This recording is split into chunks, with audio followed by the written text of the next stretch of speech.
जय श्री कृष्ण दोस्तों, आपका हमारे इस समस्या अनेक समाधान एक के नए एपिसोड में स्वागत है।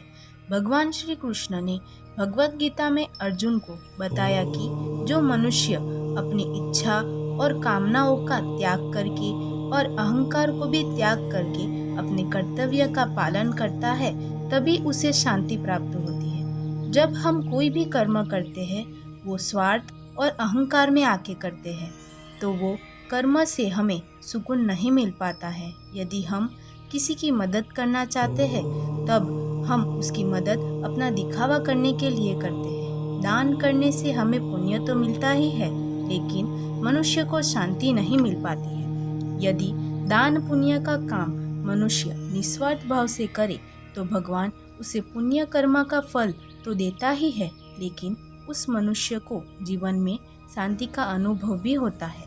भगवान ने मनुष्य को इस धरती पर जन्म दिया है तो कर्म करने के लिए ही। मनुष्य अपने जीवन काल में यदि किसी को दान करे, किसी की मदद करे, लेकिन मनुष्य को ये पुण्य कर्म निस्वार्थ भाव से करना चाहिए, यानी बिना किसी स्वार्थ या फल की आशा करे बिना करना चाहिए।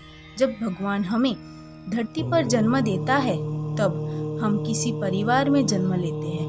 हमारे माँ बाप हमारी परवरिश करते हैं। फिर जब हम बड़े होते हैं तब हमारा कर्तव्य होता है कि हम हमारे परिवार को संभालें, हमारे माँ बाप की सेवा करना, अपने जीवन साथी का ख्याल रखना, अपने बच्चों को संभालना, उन्हें अच्छी परवरिश देना, उन्हें पढ़ाना, यह सब तो हमारा एक फर्ज बनता है। मनुष्य को अपने फर्ज के साथ साथ अपने जीवन में किसी की मदद करना, किसी ज़रूरतमंद मनुष्य को दान करना, दूसरे का भला करना, भगवान की भक्ति करना, भगवान की पूजा करना, ये सारे कर्म करने चाहिए।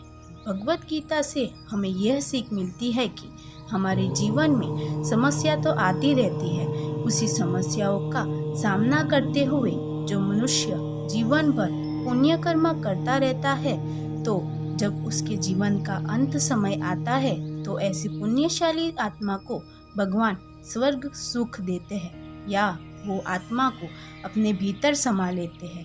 आज के लिए इतना ही, फिर मिलेंगे दोस्तों इस समस्या अनेक समाधान एक के नए एपिसोड के साथ। जय श्री कृष्ण।